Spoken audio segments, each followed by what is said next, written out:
Genshin's 4.3 patch will bring us Navia, the 5-star Geo Claymore character, as well as several highly anticipated reruns people have been waiting eras for. And while some people know exactly who they want to get, a lot of people are having trouble deciding. That's why in this video we'll go over Navia, Ayaka, Raiden, and Yoimiya's strengths, weaknesses, team viability, and overall value. That way you'll know if one of these upcoming 5 stars is worth your primogems. After I break down each character, I'll tell you who is the best value for your primogems and give you a proven strategy that will help you get the characters you really want in the future. Each of the 5 stars on this list will receive a grading from bad to great in several categories, including personal damage, support capability, team flexibility, and free-to-play friendliness.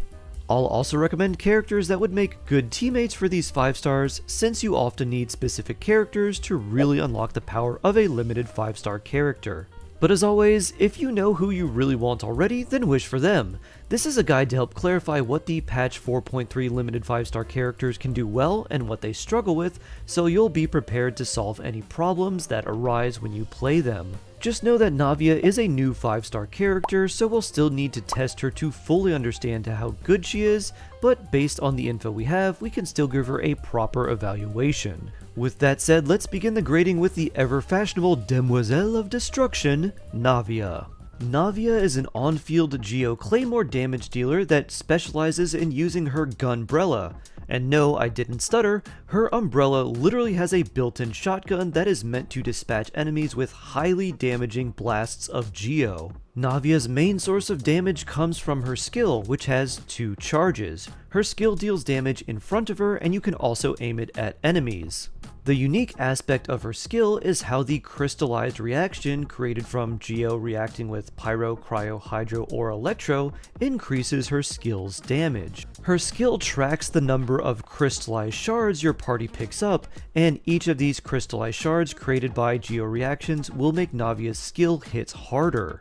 Her skill can store up to 3 of these crystallized shard charges, and when you reach the maximum of 3 crystallized shard charges, your skill's damage doubles, turning her Gunbrella into an absolute cannon that has the potential to be as strong as some other characters' elemental burst. And speaking of cannons and elemental bursts, that is exactly what her elemental burst is. A salvo of cannon fire that rains down upon your enemies. This burst looks super powerful, but really its damage is very underwhelming. The main purpose of her burst is not to deal damage though, because when her burst hits an enemy, she gains 1 stack of the crystallized charge for her skill, making it easier to reach the 3 crystallized charge maximum without necessarily causing the crystallized reaction. She also has a passive that allows her to do Geo Infusion on her normal attacks and increases their damage, and another passive that gives her an attack bonus if there's 1 or 2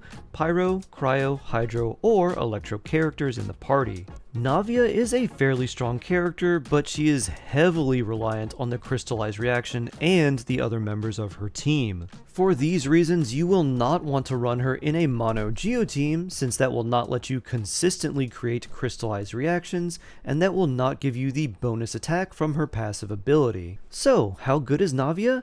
Is she the savior of Geo, or will her faults make her crumble into dust? Even though she's new and still could use a lot more testing, we can give Navia a detailed rating. Navia's personal damage is good to great. Navia is an attack scaling Geo character whose personal damage is much higher than normal characters because she's Geo and she does not have access to really strong elemental reactions like Vaporize, Melt, Spread, Aggravate, and so on. However, her skill has a good multiplier, and when you get 3 crystallized shard stacks, it deals double damage. And don't forget that you can use her skill twice.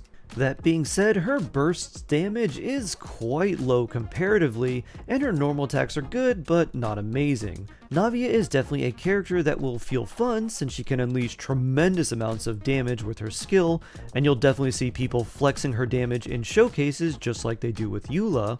But just be aware that she is highly reliant on the crystallized reaction and really good support from your team to make these numbers be really good. Without consistent ways to apply Cryo, Pyro, Hydro, or Electro to work with the crystallized reaction, and without buffs from your team, she will suffer a lot. Navia's support capability is bad to okay. This is a bit of a weird one. Navia is an on-field damage dealer, and thus she does not bring anything to the team if she's not on field doing damage. However, she does not need to be on field that long. You can use her bursts, then get your 3 crystallized charges, then use her skill, then switch to other characters, then get 3 more crystallized charges and switch back to her and use her skill again. So she doesn't really need that much field time, especially when compared to someone like Cyno. But unfortunately there's not too many great options to fill the void when she's not on the field. Most other damage dealers need way more field time than Navia can give them, and so they don't really pair well together. So while her personal support capabilities are bad, she may be a decent sub DPS option in the future, but just be aware that expecting a character to be better in the future than they are right now is a very risky gamble that often does not pay out. Navia's team flexibility is good. For a Geo character, Navia actually has some pretty decent team options. She wants some combination of Pyro, Cryo, Hydro, and Electro characters, and she also does well with some Geo characters. Since she's not locked into running a mono Geo team, or needing a specific reaction, since Crystallize works with 4 different elements, she does not need any specific support characters. And she does quite well with some of the most commonly used supporting characters, like Zhongli, Fischl, Jingqiu, Xiangling, and Bennett. Navia's free-to-play friendliness is good. Navia gets access to a great free limited event weapon in patch 4.3, but the Fontaine craftable claymore is also good provided you can meet the healing requirement for its passive. She's also one of the few characters who can actually use that sacrificial greatsword you probably have somewhere gathering dust. As far as team building options, she can work with many different characters, and since she doesn't need huge amounts of time on field, there is some flexibility to who you can use with her as well. But since her best supports are very in demand, they might be better used on other teams instead. Navia's overall rating is good. Navia is a good damage dealer, but not an overpowered one. Despite the damage per screenshot nature of her elemental skill, she's not some meta-breaking character. She's great at what she does, she can work with many different characters without being locked into specific character setups, like the way Hyperbloom teams are, and her stylish abilities will satisfy a lot of players. However, if you're a newer player or don't have a lot of good buffing characters or off-field damage dealers, Navia will feel pretty weak. She is definitely a character that is carried by her supports, but with the right setup she can feel quite strong. Recommended potential teammates for Navia include Zhongli, Albedo, Jingqiu, Yelan, Farina, Fischl, Beidou, Xiangling, and Bennett. The next 5-star on the list is an elegant samurai with a giant forehead and wet socks. It's Ayaka. Ayaka is a cryo sword user and on-field damage dealer. Her burst is a slow-moving cyclone of ice that deals massive damage if all of the hits connect. Her burst easily accounts for 50% of her damage or more, but enemies can easily be staggered out of it or simply move out of the way. However, that is not a problem against frozen enemies that can't move, which is one of the reasons why freeze teams are so good for Ayaka. Her extremely powerful elemental burst costs 80 energy, so on the more expensive side, and it hits 20 times over the course of 5 seconds, and it has a 20-second cooldown. Her skill produces a small AoE around her that deals considerable cryo damage and is the most straightforward part of her kit. Ayaka also has a special dash that allows her to turn into a cryo puddle on the ground, which not only applies cryo to enemies when she comes into contact with them, but it also gives Ayaka a cryo infusion. In fact, her special dash can be used to completely permafreeze an enemy that is constantly affected by Hydro, leading to some fun shenanigans like breaking a Hydro Abyss Mage's shield using just your Ayaka's dash. And this special dash also makes traversing over water much easier and faster. Because of Ayaka being so reliant on her elemental burst and the fact that it can miss enemies fairly easily, she does best in a freeze team with the Blizzard Strayer artifact set. The 4-piece of this artifact set gives her a massive 40% increased crit rate against frozen enemies, which can then be bumped up to 55% increased crit rate when paired with another cryo character for the cryo resonance. This allows Ayaka to build more crit damage and attack percent while still having very high crit rates, and as I mentioned before, enemies can easily fall out of her burst, but freezing them in place is a great way to ensure they don't avoid the massive amount of damage she can dish out. When Ayaka was released, she was one of the strongest characters in the game, but is fighting frozen enemies still a good idea, or is it time to let it go? Ayaka's personal damage is great!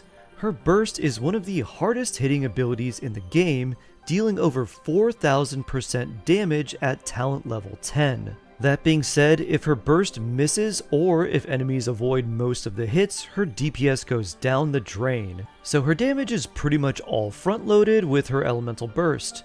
Luckily, her skill also hits pretty hard, and her infused normal attacks and charge attacks are nice for when you're waiting for your burst to come off cooldown. Ayaka's support capability is bad. She is a typical on-field damage dealer, meaning that you need to build a team entirely around her, and when she's not on the field, she does not contribute anything to the team. Ayaka's team flexibility is okay.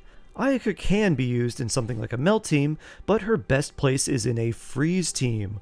Without immobilizing an enemy from the freeze debuff, it can be very easy to have Ayaka's burst miss as it is very slow, and it does not change course to track enemies once you use it. This limits her team flexibility options, and as she's already a hyper carry that needs the team to be built around her, that can feel very restrictive. Luckily, you have a lot of good options for good teammates when it comes to making a freeze team, from a 4-star friendly team like Xingqiu, Sucrose, and Diona or Rosaria with Ayaka, to a premium team with Shenhe, Kazuha, and Kokomi or Furina.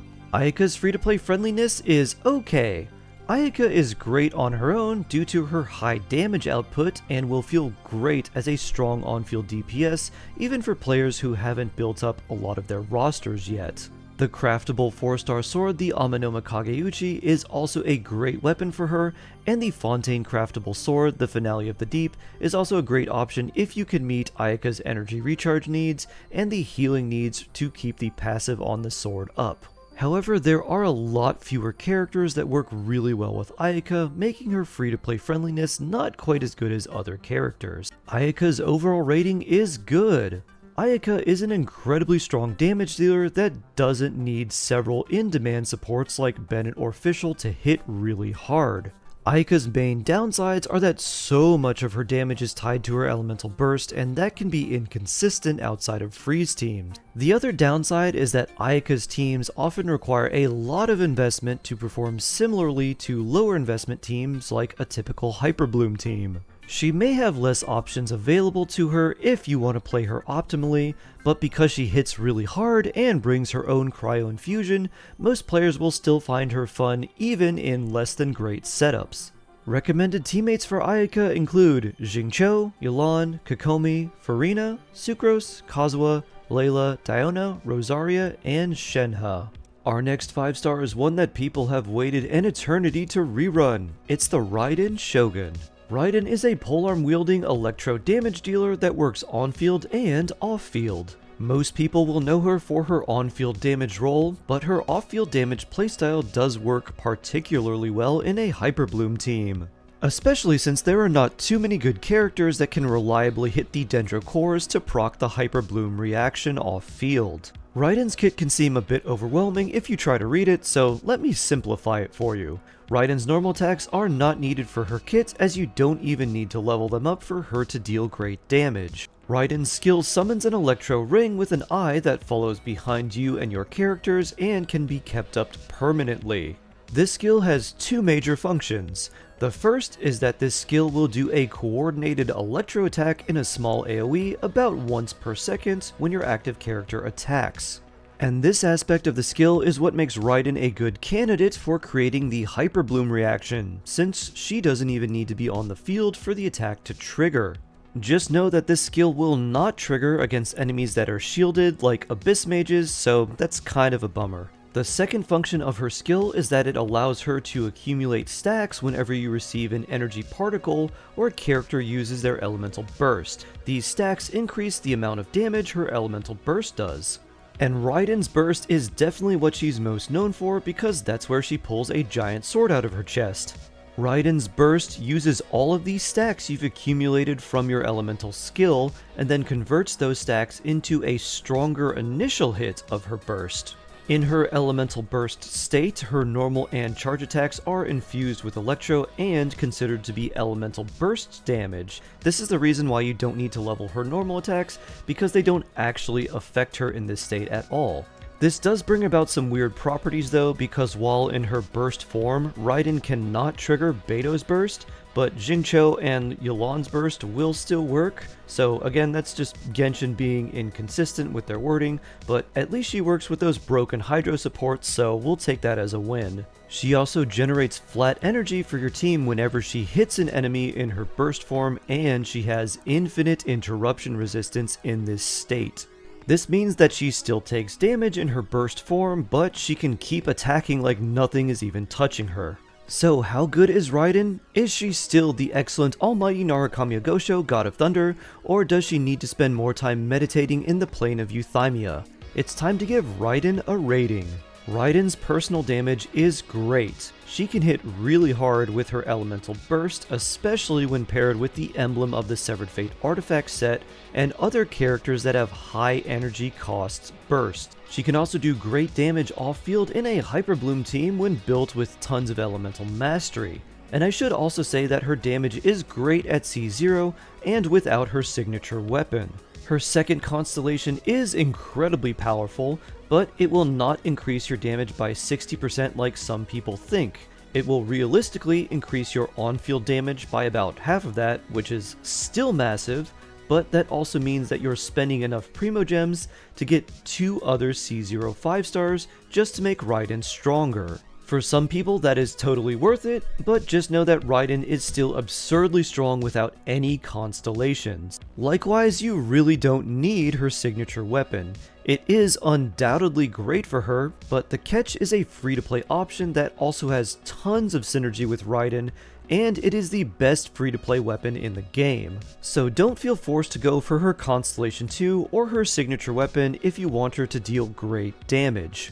Raiden's support capability is good. Her burst allows her to give your team flat energy, which is an amazing buff for very energy-hungry characters like Xingqiu and Xiangling, allowing them to build more offensive stats instead of energy recharge percent when paired with Raiden. Her skill working off-field is also important for support, as it allows her to be a great trigger for the Hyper Bloom reaction. She's not as strong a support character as the other Archons or dedicated supports are, but the fact that she is still a great on-field damage dealer while also being a strong off-field damage dealer with support capabilities is quite remarkable. Raiden's team flexibility is great. Because she can be on-field or off-field, Raiden has many different team options. Her on-field teams can be aggravate teams to enhance her personal damage using a Dendro character, or a team where her purpose is to enable other characters to deal more damage and get their elemental bursts back more easily, like the Raiden National Team with Xiangling, Xingqiu, and Bennett. Or she can be used as a hyper carry in a hyper carry style team with someone like Kazuha and Kujo Sara to maximize Raiden's personal damage. She also does incredibly well when built with elemental mastery for a Hyper Bloom team, allowing her to play in an off-field role too. She just pairs well with so many good characters that it's easy to make Raiden work with almost any team. Raiden's free-to-play friendliness is great. Raiden can thoroughly make use of the catch, a 4-star polearm you get from fishing. In the hands of the right wielder, this is the best free-to-play weapon in the game, and Raiden makes excellent use of it. Raiden also works on a variety of different teams, both on and off-field. She brings powerful on-field DPS, good off-field DPS that can be permanently up, and a bit of team support on top of everything else. Raiden's overall rating is great. Raiden has the capabilities to be a very strong on-field DPS in a variety of teams, or a good off-field DPS and reliable trigger for Hyper Bloom reactions. Her free-to-play weapon options are great, and she is somehow more versatile now than when she originally came out. Recommended teammates for Raiden include Nahida, Dendro Traveler, Yelan, Xingqiu, Farina, Fischl, Kujosara, Yoimiya, Sucrose, Kazuha, Xiangling, and Bennett. Rounding out the upcoming 5 stars is Yoimiya, the perkiest, fireworkiest girl in Inazuma. Yoimiya is a bow-wielding on-field pyro DPS that uses her skill to infuse her normal attacks with pyro. After using her skill, Yoimiya's normal attacks get a multiplicative damage boost, making them hit much harder. Additionally, you'll be able to trigger an elemental reaction on the 1st, 3rd, and 5th hit of her pyro-infused normal attack combo for even more damage. You'll want to stay on field with Yoimiya for 10 seconds to fully take advantage of the enhanced normal attack state. The 5th and final hit of Yoimiya's normal attack combo does the most damage, so you'll definitely want to complete your combo every time, but that can be a bit of a problem. If you have to dodge, get hit, switch, or really do anything except stand in one spot attacking, Yoimiya's damage potential drops significantly. Luckily, this weakness can be mitigated by using a strong shield character like Zhongli. And despite being a bow character, Yoimiya also wants to fight in close to mid-range because her normal attacks arc downward. This means that even if Genshin's auto-aim is working for you, Yoimiya's normal attacks can still fall to the ground before they reach their target if you're a little bit further than mid-range. She does have a special charge attack that will home into enemies even if the initial shot misses, but this is not available in her enhanced pyro-infused normal attack state, so it's mostly just for overworld fun. Yoimiya's burst deals AoE pyro damage and places a special mark on an enemy. When a character other than Yoimiya hits the marked enemy, they will trigger a pyro explosion around that enemy. When the marked enemy is defeated, that mark will move on to a nearby enemy, and this process will repeat until the burst ends after 10 seconds. This all sounds pretty good, but practically speaking it does not work too well. The damage scaling on her elemental burst is not great, and it's hardly reliable, especially when you're trying to spread the mark around waves of enemies before it disappears. This is also one of the reasons why a lot of people use the Shiminawa's Reminiscence artifact set on Yoimiya. Her normal attacks will hit a lot harder than the explosion caused by her elemental burst, and those explosions can mess up the reaction timing of her normal attacks with your off-field damage dealers. Are these factors enough to dampen our friendly fireworks girl, or will her colors burst as she goes shooting across the sky? It's time to give Yoimiya a rating. Yoimiya's personal damage is good. She can hit crazy high numbers in single target with the right setup, which usually involves Yoimiya vaporizing her pyro-infused normal attacks, but the overloaded reaction also works great with her, and this will be enhanced with the new 4-star character Chevreuse, who is coming on Yoimiya's banner. Unfortunately, her AoE damage is quite weak in comparison, making Yoimiya great for fighting bosses, but lackluster when fighting multiple enemies or waves of enemies. Yoimiya's support capability is bad. She is an on-field DPS that cannot switch out after using her skill or she loses her biggest source of damage, and just like typical on-field damage dealers, you have to build a team around her, otherwise she does not contribute to the team in any significant way. Yoimiya's team flexibility is okay. Yoimiya functions well as a vaporized damage dealer with Xingqiu or Yelan, but can also do well in an overload team with an electro off-field damage dealer like Fischl. She also functions well as a hyper carry, foregoing reaction teams for more personal damage from someone like Yunjin. Yoimiya wants a really strong shield from someone like Zhongli, but you can play Yoimiya without a shield, it's just much harder to play optimally that way. Yoimiya does work in several different types of teams, but only a handful of characters really make her shine, which can feel pretty limiting. Yoimiya's free-to-play friendliness is okay. She has decent free-to-play weapon options like the Hamiyumi or the Song of Stillness if you can maintain the requirements for their passives, but she really wants a rust, particularly a high refinement rust. And while she can be a satisfying character that you can use for just about everything in the overworld, it can be frustrating to build a cohesive team around her without some specific characters or very high investment supports. Yoimiya's overall rating is okay. Yoimiya is a strong pyro DPS, but we have a lot of good pyro DPS options already. The fact that she's single target focused is also unfortunate, as you will often find that you need to fight multiple enemies at once or fight waves of enemies in places like the Abyss. In those situations, you may find yourself relying on other characters to do more than Yoimiya, which does not feel great. Yoimiya is a character that you get because you like her and you want to play her, not because she's some super overpowered character that everyone needs. Recommended teammates for Yoimiya include Bennett, Chevreuse, Xingqiu, Yelan, Kazuha, Sucrose, Yunjin, Zhongli, Fischl, and Beidou. With all the gradings finished, who should you wish for? Well, in this patch, every character is an on-field damage dealer, but Raiden is the only one who can work off-field as well. Each of these limited 5 stars has the potential to do great damage, but Raiden's versatility makes her pull ahead of the rest. So if you don't know who to wish for, I recommend Raiden. However, I don't recommend that you wish for her immediately. Since Raiden is rerunning on the second half of the patch, I suggest waiting for the patch 4.4 livestream preview before you wish. Patch 4.4 will bring the Lantern Rite event, which is known for giving the best overall event rewards in Genshin. It's also highly likely that Nahida will be returning in patch 4.4, as she is the only Archon to have not yet had a rerun since the introduction of Fontaine.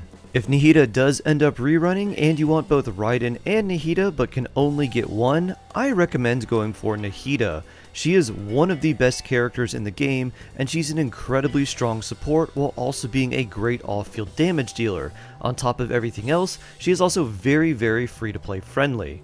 Raiden is great in many different teams and in several different roles, but Nahida can fit into so many more. And she's still basically the best choice for any team that needs a Dendro character. And even in teams that don't necessarily want a Dendro character, she can still be very good. Now if you're still unsure who to wish for, you are welcome to come by my Twitch stream and ask who is best for you. You can tell me who you want, who you have, and I can give you recommendations on who is best for you overall. I stream daily in the mornings Eastern Standard Time, and you can catch me live at twitch.tv/sharkheart. That's Shark H3ART. I hope these reviews have been helpful and clarified the value of certain characters for you. Please let me know which of these characters you're going for, and don't be afraid to stop by on Twitch and ask for my Shark Blessing. 50% of the time, it works 100% of the time. I love you, stay jawsome, and I can't wait to see you in the next one.